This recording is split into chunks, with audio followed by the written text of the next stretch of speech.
అన్నమయ్య జిల్లా ఉపాధ్యక్షుడు కదిరి రాజకుమార్ గారు, అన్నమయ్య జిల్లా కార్యదర్శి హరినాథ్ గారు, అదేవిధంగా అన్నమయ్య జిల్లా ప్రచార కార్యదర్శి పంచిరమణ గారు, మానపల్లి నియోజక అధ్యక్షుడు గుడి రామాంజులు మరియు ఇతర కుల బంధువులు పాల్గొన్నారు. ఈ సమావేశం ముఖ్య ఉద్దేశం ఈ నెల 12వ తారీఖున తిరుపతి పట్టణం లీలామహల్ జంక్షన్లో దక్షిణ భారతదేశం నుంచి కురవ కులానికి చెందిన అన్ని రాజకీయ పార్టీలకు చెందిన కురవ కుల బాంధవులందరూ పాల్గొంటున్నారు.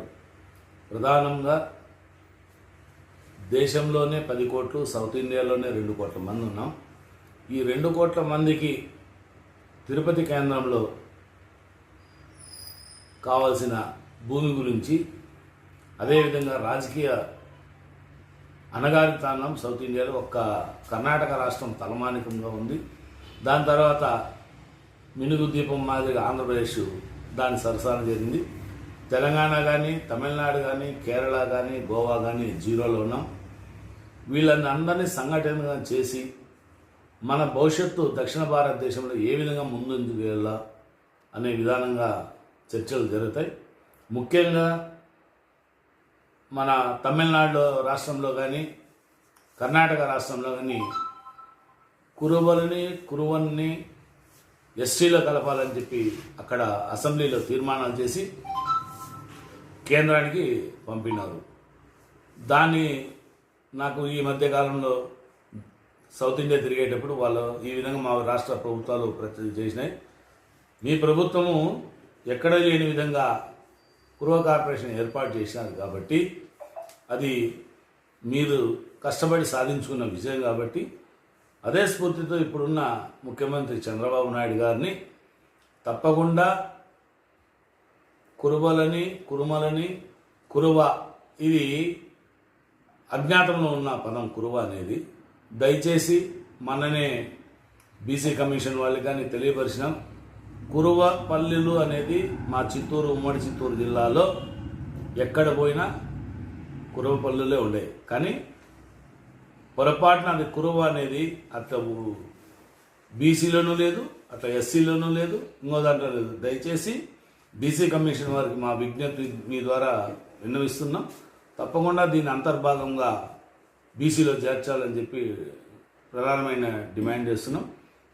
ఈ అన్నిటినీ చేసి ఆంధ్రప్రదేశ్లో 25 లక్షల మంది జనాభా ఉన్నారు.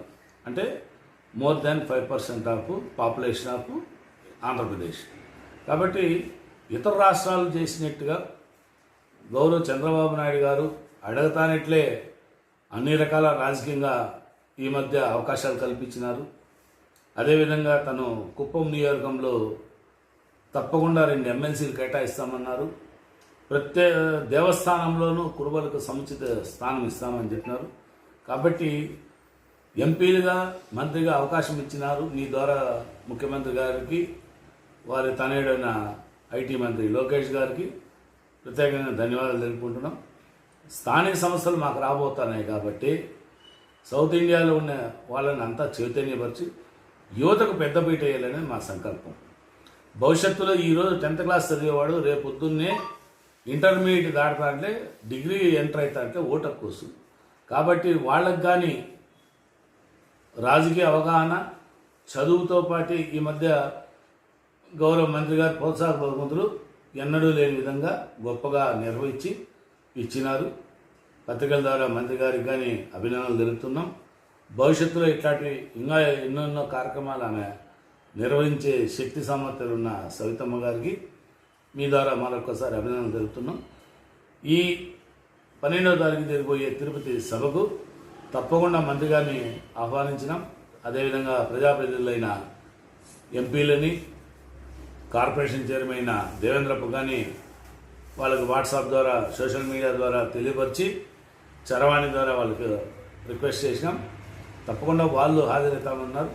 దీంతోపాటు షెఫర్డ్ ఇండియా ఇంటర్నేషనల్ సంబంధించిన అన్ని రాష్ట్రాల డెలిగేట్స్ ఆ రోజు అటెండ్ అవుతున్నారు. మనకు సంఘీభావంగా సౌత్ ఇండియాలో ఎందుకు ఈ కురువ సంఘం స్థాపించబడినది అనే దానికి వాళ్లకు ప్రత్యేకంగా వివరించి భవిష్యత్తులో మనకు పెద్ద ఎడ్యుకేషనల్ హబ్ అవుతుంది తిరుపతి.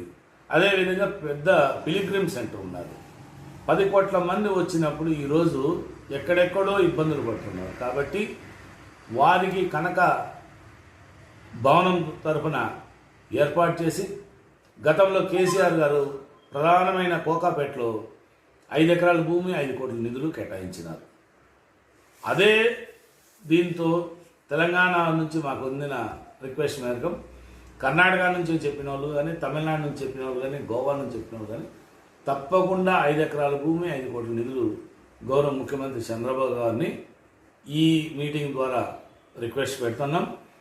త్వరలోనే గౌరవ ముఖ్యమంత్రి గారు మా ప్రజాప్రతినిధులైన సవితమ్మ గారు మంత్రి గారు కానీ, ఎంపీలైన పార్సారి నాగరాజు గారు కానీ, కార్పొరేషన్ చైర్మన్ దేవేంద్రప్ప కానీ వీరి సహకారంతో ఇంకా 15 మంది డెలిగేట్స్ పోయి గౌరవ ముఖ్యమంత్రి చంద్రబాబు నాయుడు కానీ, నారా లోకేష్ గారు కానీ, అదేవిధంగా డిప్యూటీ సీఎం పవన్ కళ్యాణ్ గారు కలిసి తప్పకుండా ఒక వినతి పత్రం ఇచ్చి ప్రధానమైన అజెండా తిరుపతి పట్టణంలో 5 ఎకరాల భూమి 5 కోట్ల నిధులు, అదేవిధంగా ఆంధ్రప్రదేశ్ ఉన్న కురువ సంతతిని తప్పకుండా అసెంబ్లీలో ఎస్టీ తీర్మానం చేసి కేంద్రానికి పంపితే, కేంద్రంలో మా పెద్దలు చాలామంది ఉన్నారు.